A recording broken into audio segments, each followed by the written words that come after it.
All right, so this is like my third take on this video.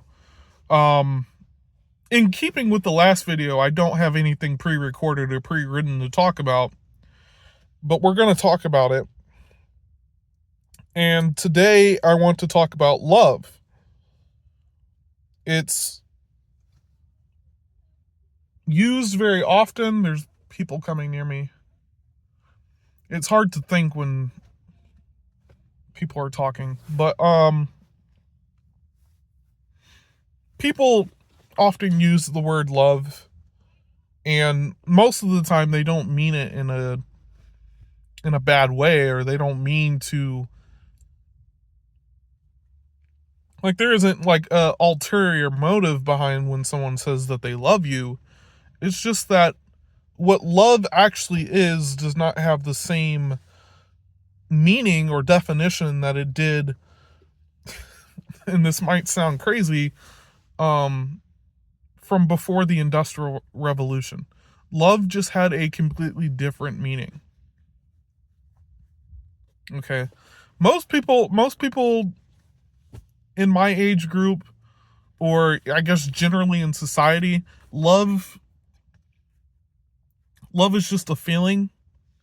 It's just something that you say to someone that you care about. I love you. I love you more. I love you 1,000. If you're Tony Stark, I love you. What does he say? I love you 3,000. There's 1,000,001 different songs about love, the different categories of love. Passionate sexual love. We got songs about just loving someone romantically, loving a friend, spreading love. Everyone talks about love, loving yourself. Kanye West, that's like his whole catalog is loving himself. Kendrick Lamar's made songs about loving yourself. We all talk about love, right? And most people think about love, and it doesn't really mean anything more than a feeling. It doesn't carry with it any sense of duty, loyalty, obligation. I'm not saying everyone thinks like this or everyone acts this out, but it's like a minority of people who are considering love in this day and age to be more than just a feeling. Love is the thing. What did Anne Hathaway say in Interstellar? Love is the thing that transcends dimensions of time and space. And it sounds kind of silly to say that, but that is what love is. Love is transcendent. It is immaterial, right? It's a virtue. It's a thing that you acquire through having wisdom, right? Most of the time when people say, I love you, what they mean is, I have a passionate feeling about you. Or I have a passionate feeling about your potential to do something or to not do something, right? It doesn't actually carry with it the weight that it would have carried before the Industrial Revolution. And I say the Industrial Revolution because that's when things really changed. Okay, love 1,000 years ago did not mean just a feeling. In the modern age, we're at liberty to have feelings about anything, right? Right? I don't have the same type of daily struggles that a man 1,000 years ago would have had, right? I have different struggles. 1,000 years ago, love meant I'm not leaving your side through the horrors of life. I'm sticking with you. But in modernity, it's not only is it incentivized to leave someone that you supposedly love if there's a difficulty, you're having problems in your marriage or your relationship, it's easy to just move on, right? In the modern age.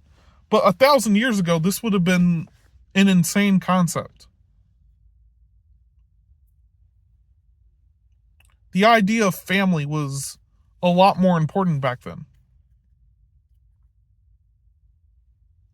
Once you got married, that was just kind of it. That was the person you were going to stick to and love in a way that you don't love everyone else. But now that we exist in the post-industrial revolution and we have the comforts of life, we've sort of tamed nature, right? We don't have to worry about wild beasts or gangs of rogue ninja running around, killing people, robbing people. We don't really worry about these things anymore. We don't worry about a platoon of knights and peasants coming over the hill to burn our village. We don't worry about these things anymore. Right? So there isn't any need anymore in the modern mind to stick close to somebody, even till life or death, right? But in the modern world, the wife doesn't cook the way you want, so you complain all day, right? Your husband doesn't work enough. He doesn't have a job. He's not stable. Your wife's a drug addict. Your husband's an alcoholic. We all have 1,001 different problems. And a lot of these problems arise from the fact that we don't live the more grounded, natural lifestyle of our ancestors, right? We have more free time to fixate on needless problems, stupid problems, and we have more time to fixate on ruining our relationships with others. The concept of love is absent in our culture, right? It's a minority of people in this country who actually really truly understand what love is and enact it. Okay, so when we talk about like virtues, let me just check how much time I have. I have plenty of time. When we talk about virtues are not something that you necessarily just you read a book and you figure it out, right? You have to practice the virtues. And when you practice one virtue, another virtue opens up to you for you to practice, right? And love is sort of, kind of high up on the list of virtues, in my opinion. There are necessary steps that you have to get to and practice before you get to love. Things like loyalty. Okay. You have to practice the virtue of loyalty before you can understand how to be loyal to the person that you love, right? It's not just something that, we put the ring on the finger and that's it. Or, people often talk about soul binds or like soul connections, soul ties, where, a boyfriend and a girlfriend sleep together and now you're soul tied to that person, right? That's made up nonsense. Okay, because if you were actually connected to somebody in your soul, you would love them more than you loved anything in this life.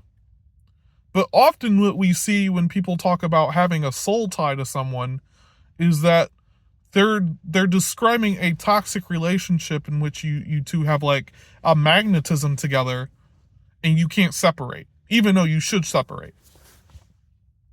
Which is entirely unloving to yourself to be in a toxic relationship. So people don't even understand how to pair bond, right? Because we live in a culture where fast, casual sex is possible, right? Just think like 1,000 years ago. How impossible it would have been to just go have sex with somebody. You could go have sex with the local town prostitute in the tavern, but that we all knew back in the day that that wasn't love. But now we have different categories for different toxic relationships that the culture loves to uplift. You know, we have situationships, which is like unnegotiated relationship. Right? If we talk about it out loud, if we talk about the relationship out loud, then the relationship ends. That's not love. That's not even being friendly to a person. That's just using a person for whatever your emotional needs are, your emotional or physical needs at the time, and then you discard them. Right? So that's what the situationship is that I get something, maybe. Most of the time, neither party is actually getting anything out of it. Most of the time in a situationship, both parties are not only not speaking about the relationship, but they're not speaking about their needs. Then we have friends with benefits, which is a little bit more negotiated, and it at least carries with it the connotation that it's still just a friendly relationship, just with sex involved. But that's not how that actually works in real life. Most people would never even consider marrying their friend, right? For some reason, you know, and it's not just women, but women mostly do this, where they have absurd qualities that they want to find in someone else that is just, it's just completely unrealistic for someone to have a 15-point list of things that they want out of another person, and most of them are not humanly possible, right? But men do this too, where they have absurdly impossible things, a bullet point list of the goth girlfriend that they want in their head, that they're trying to manifest in real life. But most people, they would be better off just marrying their friend or being in a relationship with their friend. For some reason, this is the opposite of what we do in the modern age. People don't consider like, oh, hey, this person is actually my friend. I enjoy communicating with this person. I know what this person is about. Right? Those are all things that if the modern person is hearing this, they would say, no, I don't want any of these things. I want hot motorcycle guy. I want big titty goth girlfriend. I don't want just the innocent friend who's going to stick with me through thick and thin. I don't want that. Right?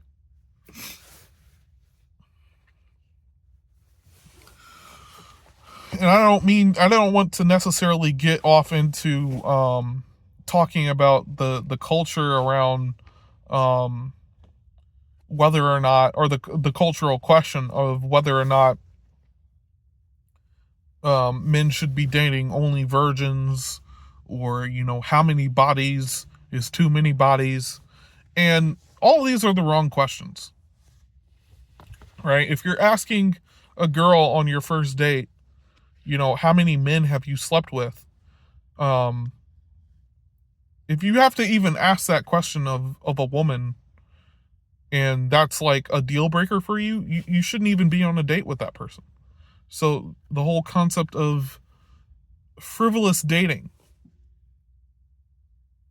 Everyone supposedly is out here dating to marry, or dating to find their loved one or their soulmate.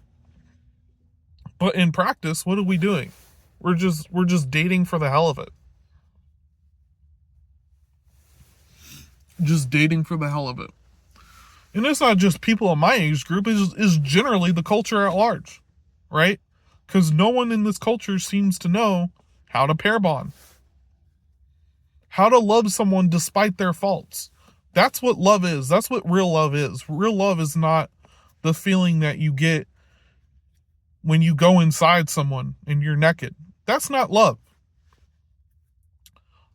At best, sex is just a game that adults play, right?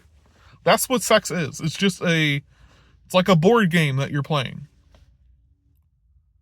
But that's like not even 1% of your, maybe some people are having a lot more sex, but that shouldn't even be like 1% of your relationship time.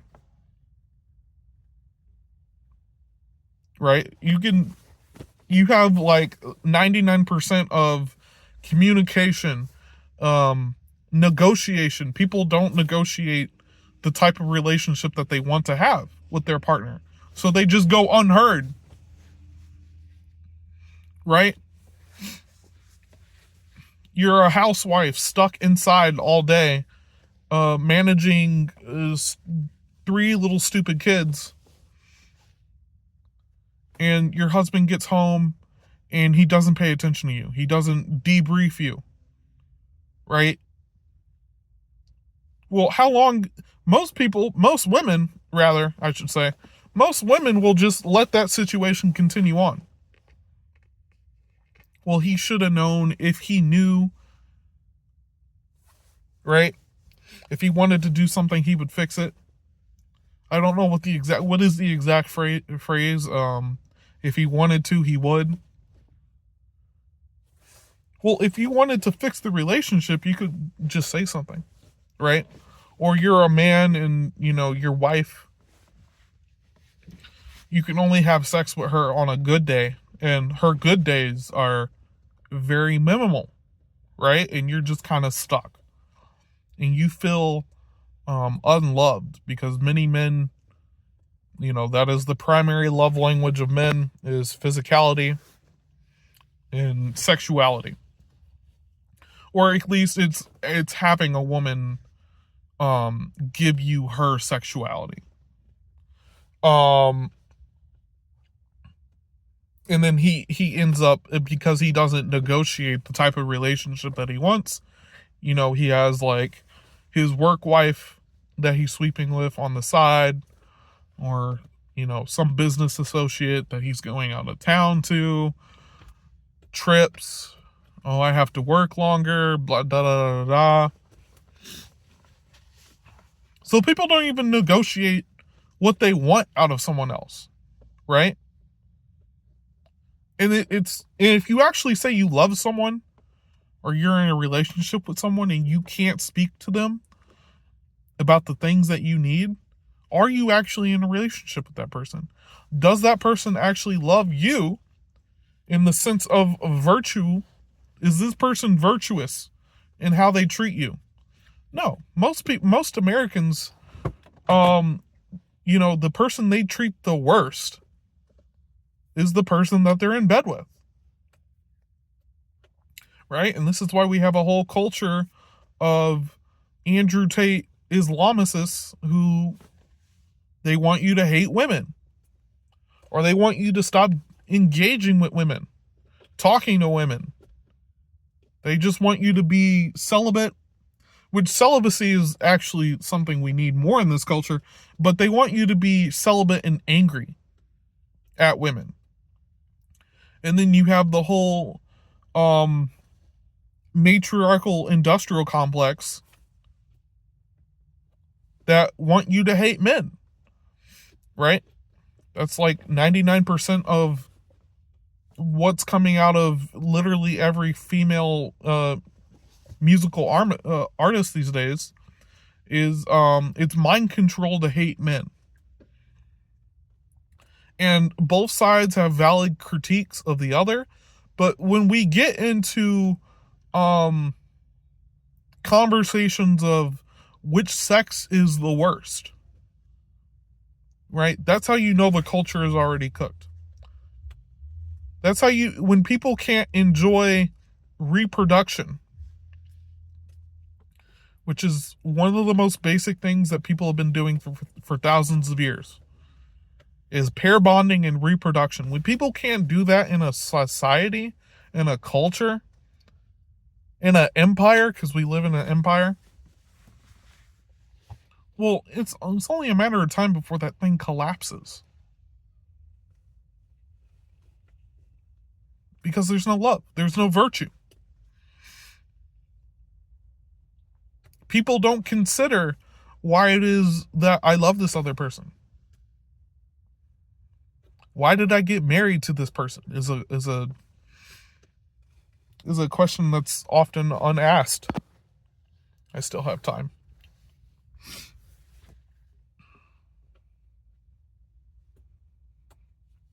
You know, we live in a culture where it's easier to get a divorce than it is to get married, right? These things were unheard of 1,000 years ago. 1,000 years ago, you couldn't just go get a divorce. Most people wouldn't even think about it. Most people wouldn't even think about it, but it comes after what? When we start having all these frivolous things to do.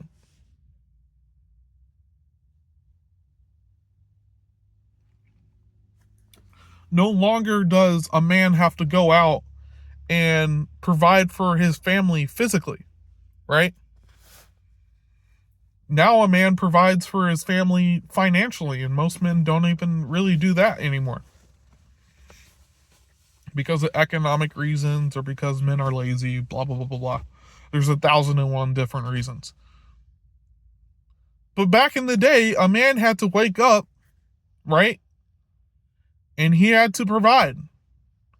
He had to bring in something. Food, whatever.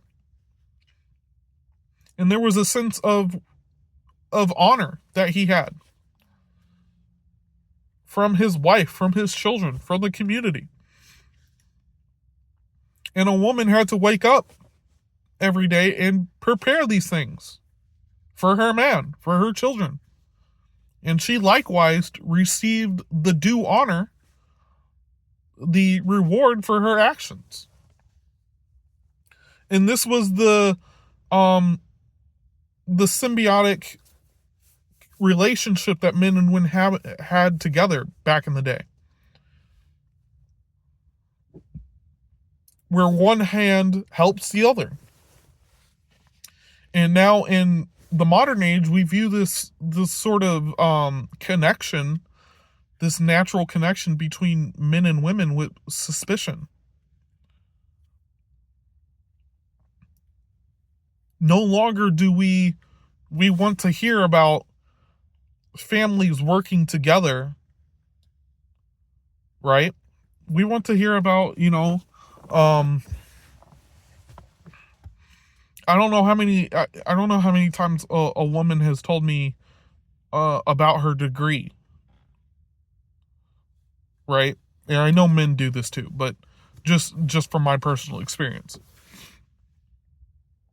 right? That's most people's personality now is their occupation, their education, what they perform in society, but nothing about the virtues that they've acquired. Nothing about their personal loyalty, their love to family, to country, to duty. You don't have to necessarily love the country. I'm just giving an example. Love has no meaning anymore.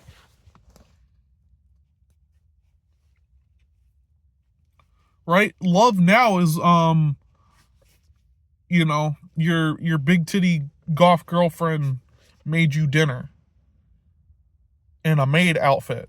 That's what love is for most men. Is I'm being served by my woman. And for most women, they don't even want to experience love with a man. But for most women, it's just he's a lot of women like soft men now who won't take charge in a relationship because they want to be in charge. So there's sort of like most women like to battle the person that they're in a relationship with, the relationship in. And we could go on and on and on about different things, but love is not, I wouldn't even say love is something that people really understand and people don't experience. Some people do, but vastly, especially young men, most young men are yearning for love. They just don't know how to properly find it.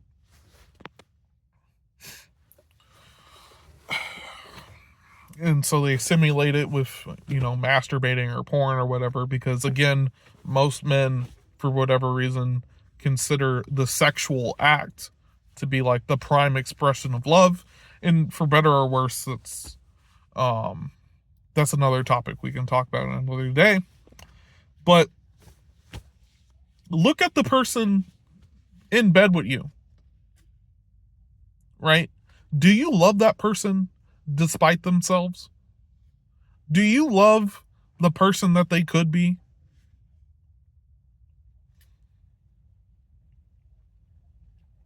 Because most people, they want you to be perfect before they can love you.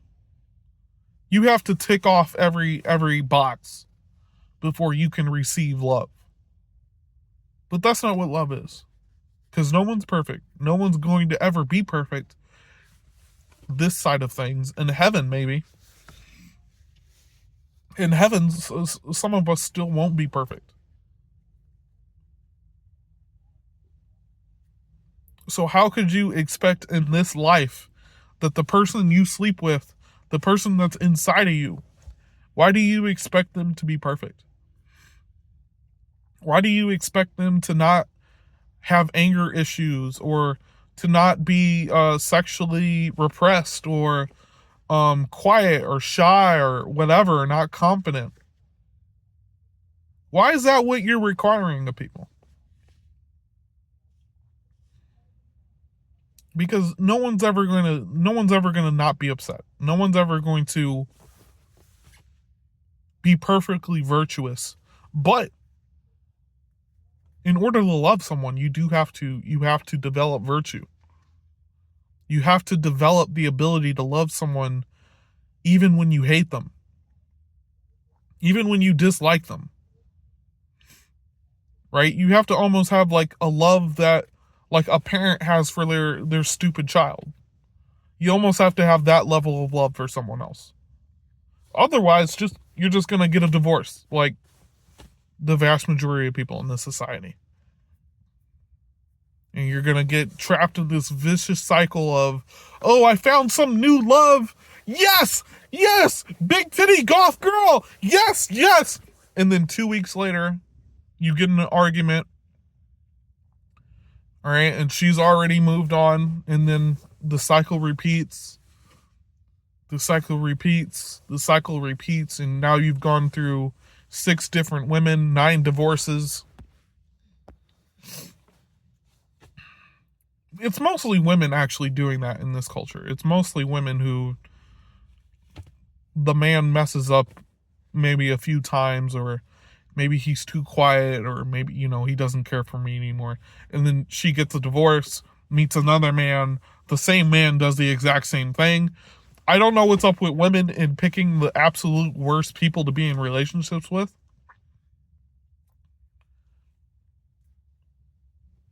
But that's a cycle. That's a vicious cycle of not loving yourself and not loving other people. All right. Thanks for watching. Thanks for listening. Please go love someone. Okay? Because when all of this culture and all of this collapses one day, because it's unsustainable, when all of this collapses one day, you're going to want someone by your side, right? No longer are you just going to be able to get off on the government providing you help, your dad providing you help, some extended family member providing you help. That's all going to go away one day. And we're going to return back to the old ways. And that's going to be rough for people. Okay? But the thing that's going to make it easier is having someone by your side to love you. Even when you don't bring in the same amount of meat that you hunted from yesterday, even though, she doesn't cook the proper meal. The greens and the berries weren't good today. That's all fine. But you have to love someone.